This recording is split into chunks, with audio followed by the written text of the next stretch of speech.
This episode is brought to you by Netflix. 3 couples, 4 vacations, a lot to unpack.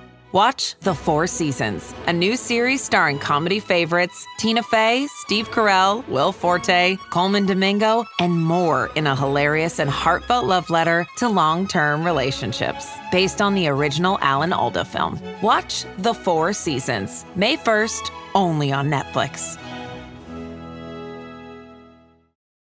Ladies, you'll end up shopping for your guy's deodorant, right? So try Degree's Original Cool Rush. You see, last year, Degree changed the formula, and men were mad. One guy even started a petition. So Degree admitted they messed up and brought the Original Cool Rush scent back. It's clean, crisp, and actually smells like someone you want to cuddle. And it's in Walmart, Target, and other stores now for under $4. So toss one in your cart and find out why it's the best-selling men's antiperspirant for the last decade. Degree Cool Rush is back, and it smells like victory. Welcome back, True Crime Army. I am your host, Margot, and this is Military Murder, a show where I focus on crimes committed by military members and veterans. But don't worry, you don't have to know anything about the military to listen, I promise. You just have to be a true crime enthusiast, and if that's you, welcome home. All right, I'm finally back after a 2-week break to bring you this month's breaking news stories. Yes, I am aware of the murder case involving a dual military couple out of Kentucky that took place this month. The trial of Kentucky versus Jordan Henning involved the murder of Ashley Henning, and I do plan on bringing you a special full episode on that specific case. So stay tuned. For now, today, I am focusing on 3 different cases. The first is the story of a missing retiree, Green Beret Clint Bonnell. I have received over a dozen requests to cover his story, so I'm bringing that to you today. I am also bringing you a heartbreaking story of a triple murder out of Florida. And I'm bringing you an acquittal case of a civilian out of Minot Air Force Base. Today's headlines include it all: a dual military couple, a Florida veteran, and even a civilian working at a military base. Before I begin, a shout out to every single one of you that has written a review for the podcast in the last 5.5 years. Honest to goodness, it is a highlight of my day to read those reviews. Even though I've been around for 5 years and counting, what we have going on, you and I, it's like a marriage. It's nice to remind the host, myself, that you still love me, even though you have been a faithful listener for several years. So here's your homework. If you have never, ever written a review for the show, pause right now, click 5 stars, leave a little message, and then sit tight for this month's headline episode. Love you. Okay, here are your headline stories for the month in 30 minutes or less. Now, let's dig in. Military murder is an independent project and is not endorsed by the Department of Defense or any military component. The views expressed are those of the host. The content of this podcast is not meant to be legal or medical advice. Warning, this episode contains graphic details of murder and is not suitable for young listeners. Listener discretion is advised.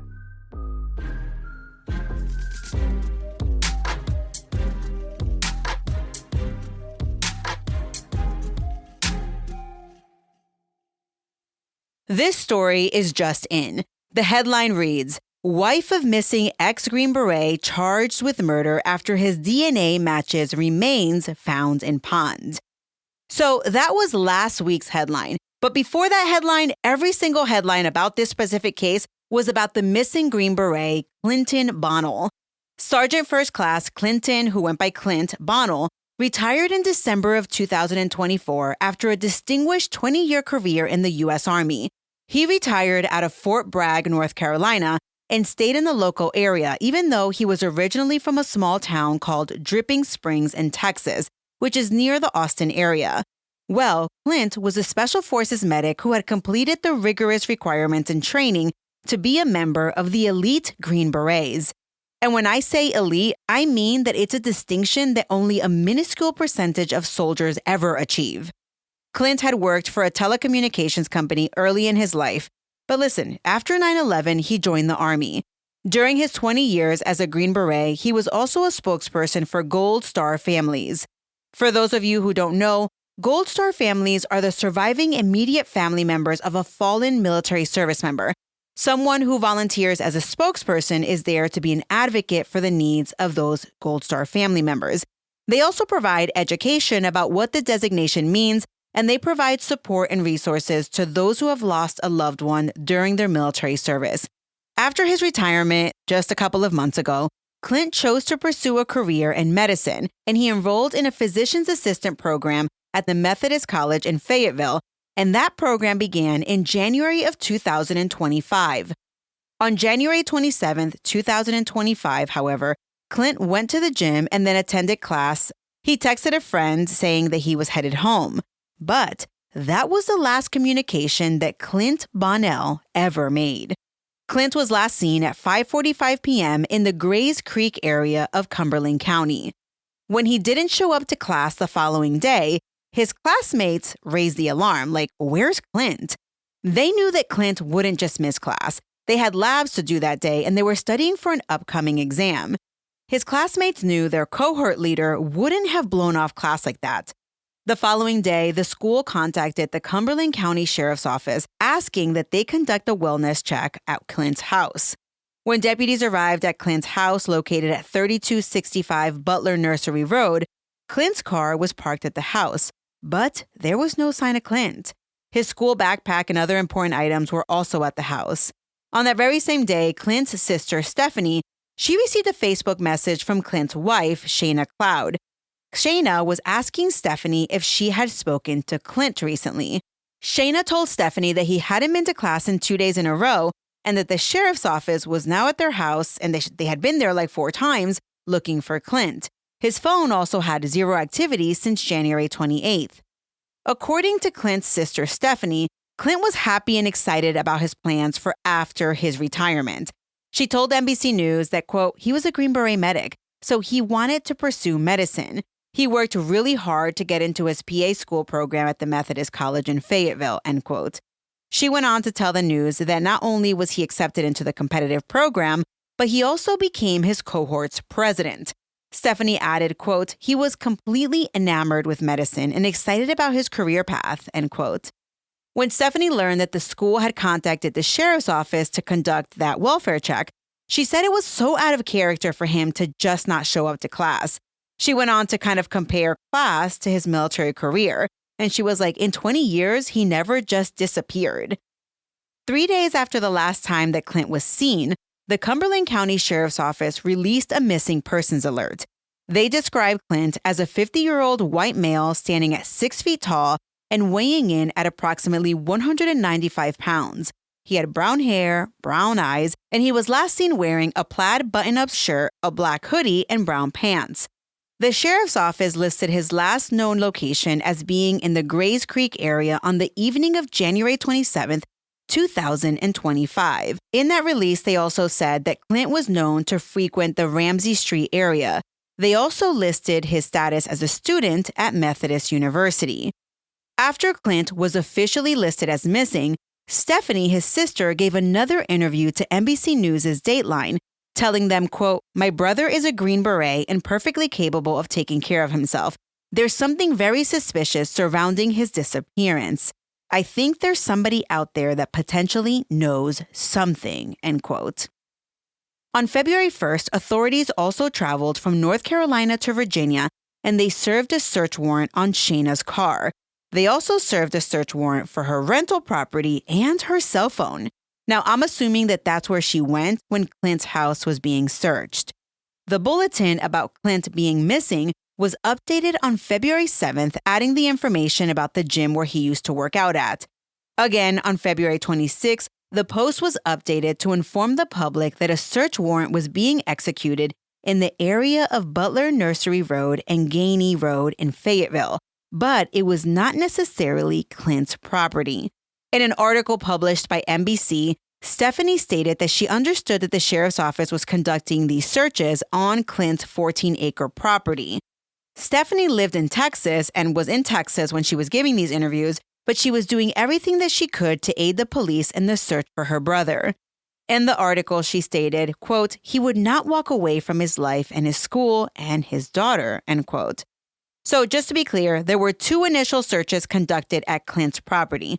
While this search was going on, a news helicopter caught a glimpse of the search on Clint's property. There, you can also see several cop cars and cadaver dogs searching the area. And it was then that a report was made. Authorities pulled a body out of a pond. The body was not on Clint's property. The pond was actually between 3 and 5 miles from Clint's house, depending on which report you read. And listen, Fayetteville has bodies all over the place, so it could have been someone else, and since the gender of the body was not revealed by the police to the public, no one really knew. All the police would say was that the body was discovered after someone called 911 to report they found human remains in a pond. Well, on February 26, the Cumberland County Sheriff's Office notified the press that the search for Clint Bonnell and the body found in the pond were indeed separate cases. But of course, everyone wondered, whose body was found at the pond? Well, a lot happened in this case in the month of March, but it was then, in March, that Clint's disappearance really started hitting news outlets outside of the Fayetteville area. Information about Clint's disappearance had been posted to several big social media accounts, such as Tim Kennedy, a UFC fighter with 1.5 million followers on Instagram. There was also a post by the U.S. Army WTF Moments, who have nearly 284,000 followers on the same platform. The Aware Foundation posted on their Facebook page for their 172,000 followers, and the U.S. Army WTF Moments post specified that, quote, a green alert had been issued for Clint. A green alert, for those of you who don't know, is used to bring attention to missing veterans who are at high risk of self-harm. At the time when Stephanie heard this, she told the Fayetteville Observer that, quote, contrary to what some might believe, my brother was not suicidal and he would not have abandoned his life. When I saw him in December, he was very happy and excited for his future, end quote. She also spoke about a GoFundMe that was established, stating, quote, the proceeds from this fundraiser will be utilized to establish a reward for any information leading to my brother's safe return. Additionally, funds may be allocated to engage the services of a PI to enhance their search. To date, that GoFundMe page has raised over $17,000. Well, last week, a bombshell news report came out saying that Clint's wife, yes, his wife, Shana Cloud, who is 50 years old, by the way, had been arrested and charged with first-degree murder and concealment of a death in the slaying of Clint Bonnell. But wait, is Clint dead? The answer is yes. Remember that body that was found in the pond and that they initially said was not connected to Clint? Well, it turned out that DNA evidence revealed it was, in fact, Clinton Bonnell's body that they found in that pond. This case is still developing, but if you have any information about Clinton's case, contact Sergeant J. McLeod from the Cumberland County Sheriff's Office Major Crimes Unit at 910-677-5448. To remain anonymous, you can contact the Fayetteville Cumberland County Crime Stoppers at 910-483-8477. Today's episode is sponsored by Acorns, and April is Financial Literacy Month, an entire month dedicated to taking control of your money. Because honestly, no one really taught me how to manage money growing up. I didn't learn about investing until I was well into adulthood. But what I love about Acorns is that it makes it easy to start saving and investing for your future in just 5 minutes. I know, April is an entire month, but you don't need an entire month to learn. You don't need to be an expert. Acorns recommends a diversified portfolio that matches you and your goals. You can start with just your spare change, and you don't need a lot of time. Setup takes just 5 minutes because I know that your time is precious. And if financial wellness has ever felt out of reach, Acorns makes it simple, giving your money a chance to grow without the overwhelm. Personally, using Acorns gave me the confidence to stop putting it off and just start. And that peace of mind is completely worth it. Sign up now and join over 14 million all-time customers who've already saved and invested over $25 billion with a B dollars with Acorns. Head to acorns.com/militarymama or download the Acorns app to get started today. Paid non-client endorsement. Compensation provides incentive to positively promote Acorns. Tier 1 compensation provided. Investing involves risk. Acorns Advisors, LLC, an SEC registered investment advisor. View important disclosures at acorns.com/militarymama. ChatGPT Plus is free for college students through May. Here's the thing. You've got a lot to do between now and then. Studying for finals, writing papers, trying to keep your life on track, and ChatGPT can help with all of it. It can quiz you for your econ exam, make a study guide from your French notes, plan out your meals and study breaks, It can get really specific on how you like to learn. It can even help you come up with ways to stop procrastinating. So from now until summer break, take advantage of all the ways ChatGPT can make your life easier. Restrictions apply. Our next headline reads, BSO returned handgun used in Tamarack killing spree to accused killer. The events of Sunday, February 16, 2025, began around 6 a.m. in Tamarack, Florida.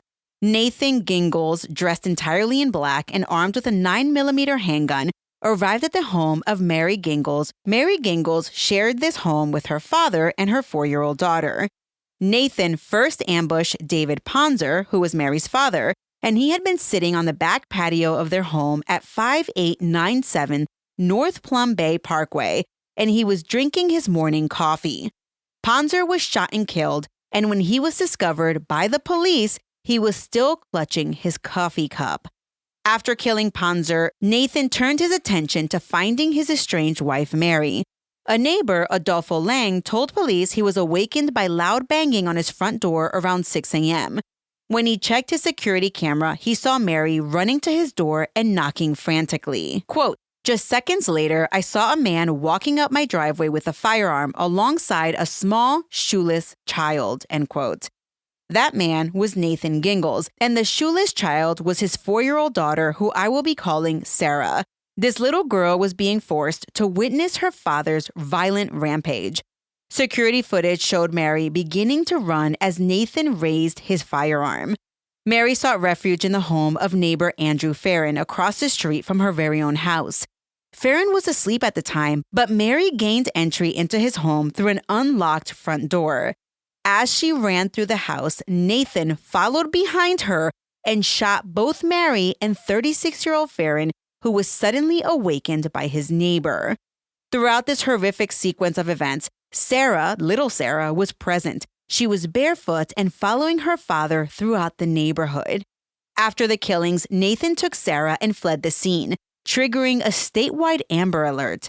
They were later located at a Walmart in North Lauderdale, where Nathan was arrested. So before I continue, let me give you a little background on this story.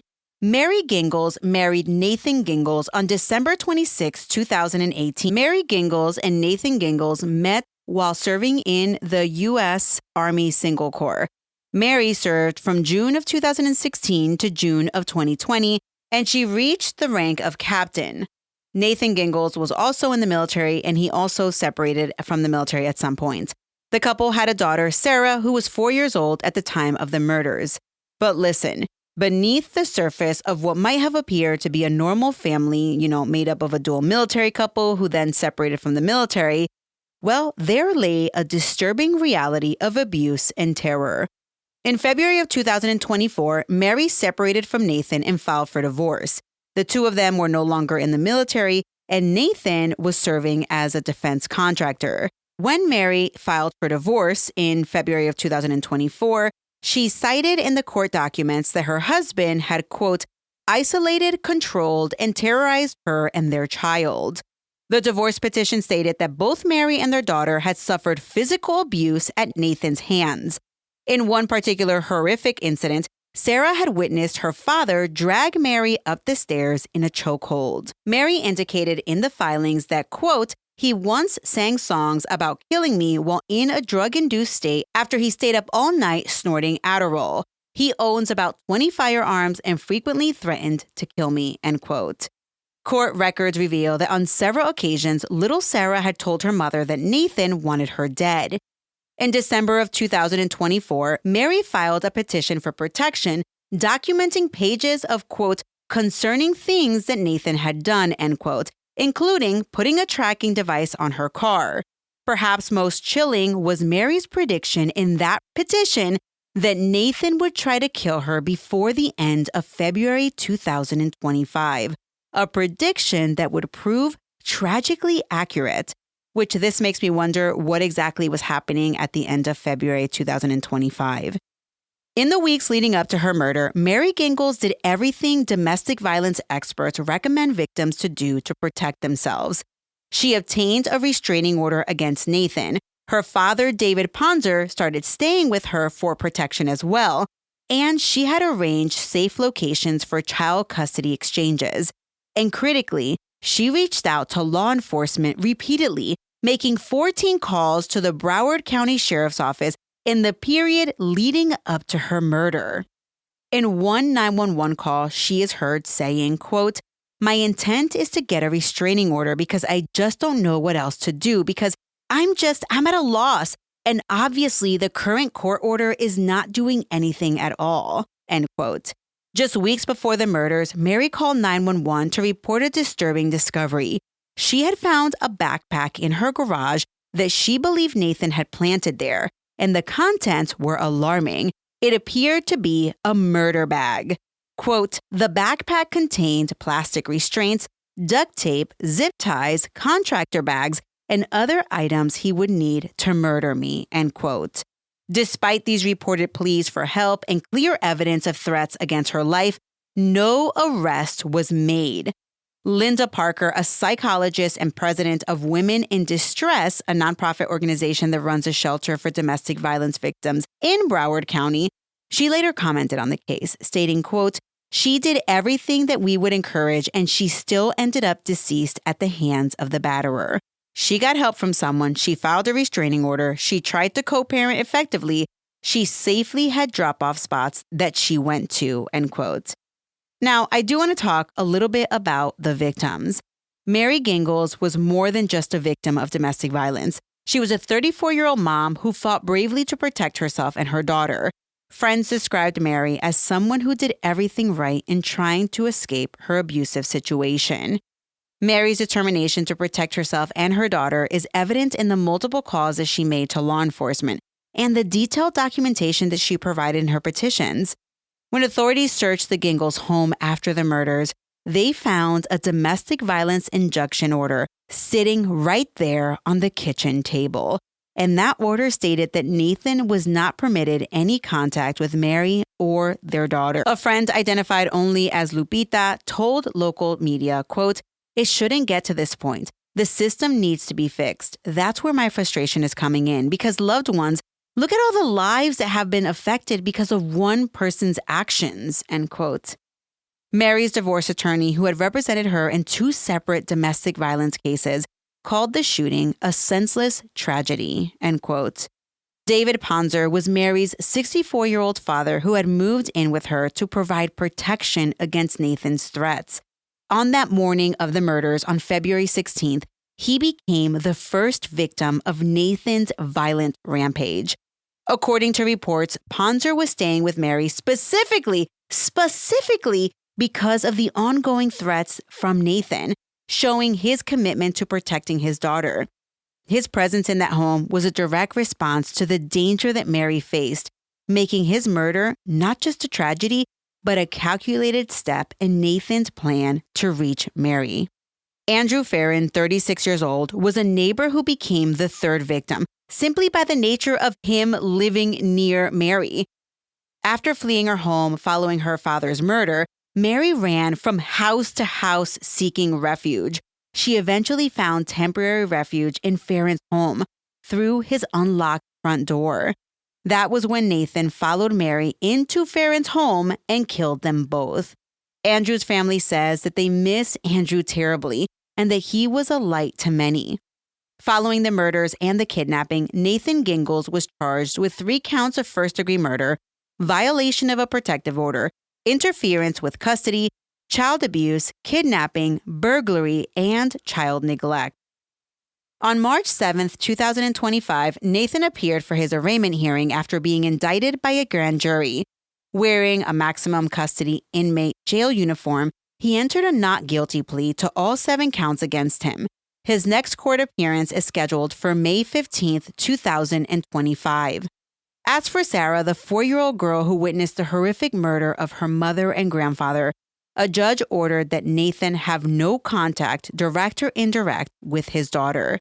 As of mid-March 2025, the Broward prosecutors are seeking the death penalty against Nathan Gingles.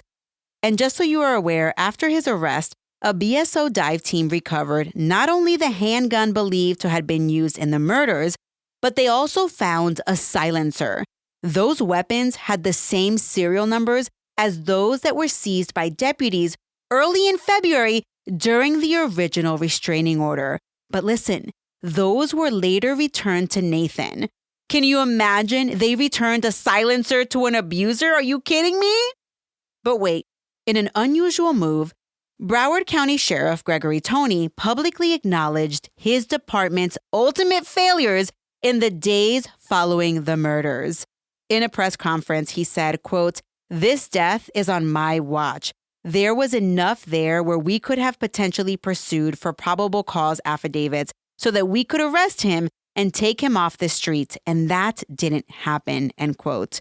Toney admitted to the victims' families, quote, "I am basically saying we had a chance to save your loved ones and we failed," end quote. As a result of these acknowledged failures, 8 deputies were suspended with pay following the murders. The case highlighted critical breakdowns in threat assessment and response by law enforcement, particularly in light of Mary's specific report about the backpack containing items that she believed Nathan would use to murder her.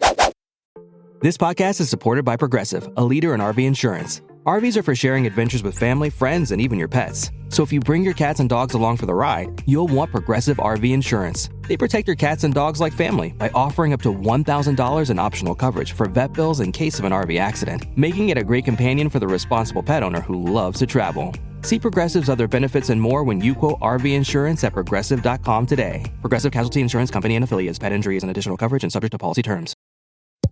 Mic check. 1, 2. Are we recording? Hi, I'm Michelle Bernstein, an award-winning chef, restaurateur, and mom. I have a lot on my plate, including my psoriatic arthritis symptoms. That's why I was prescribed Cosentyx. It helps me move better.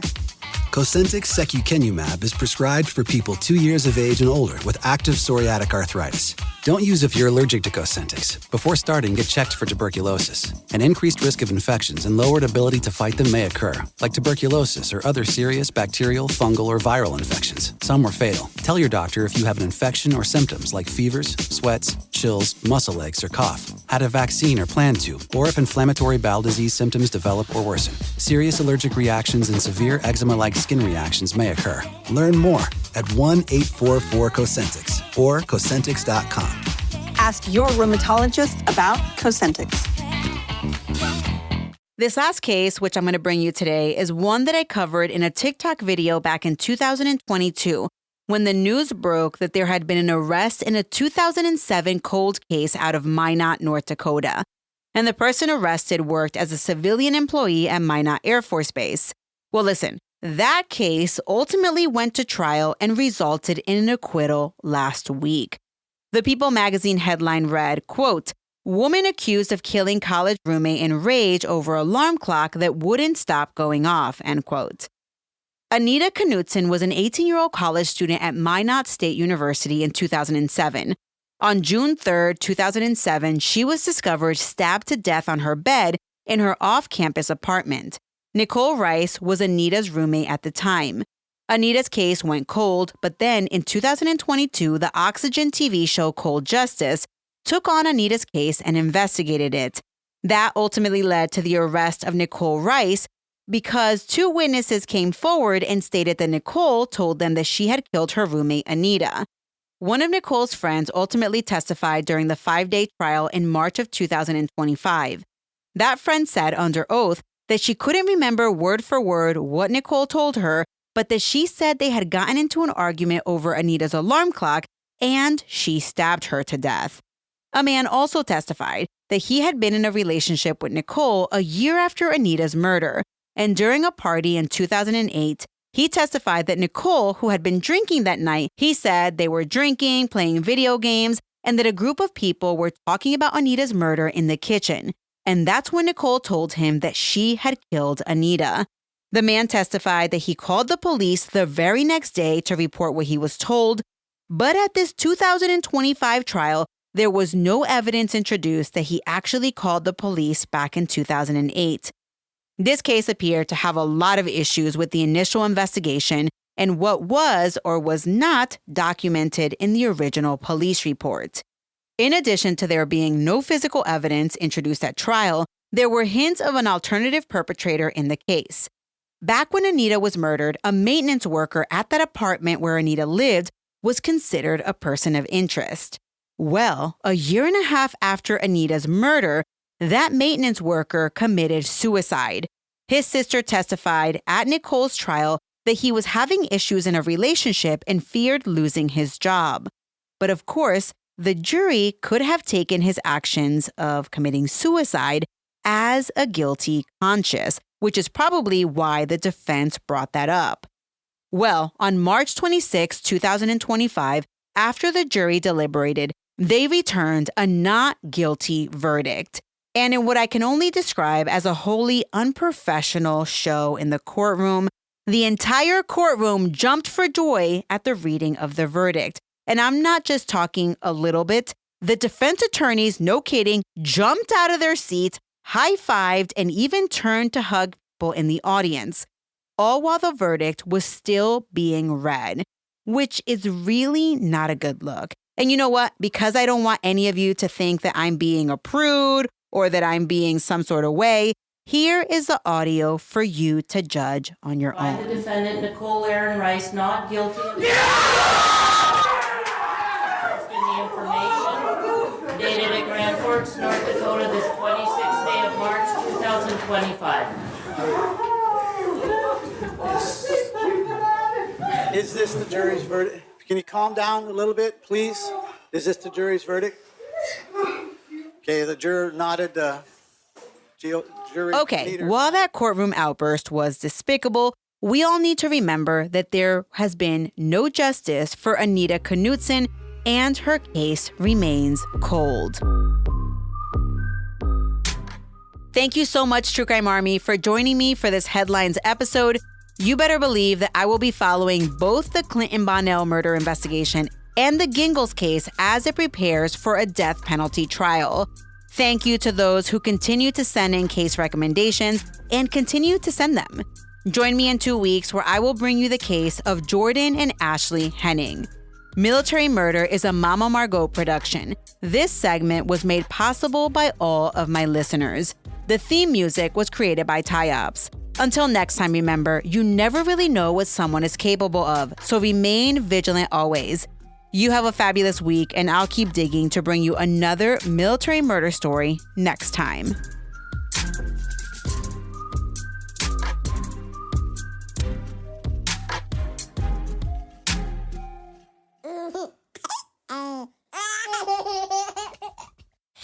Mama's working on her podcast.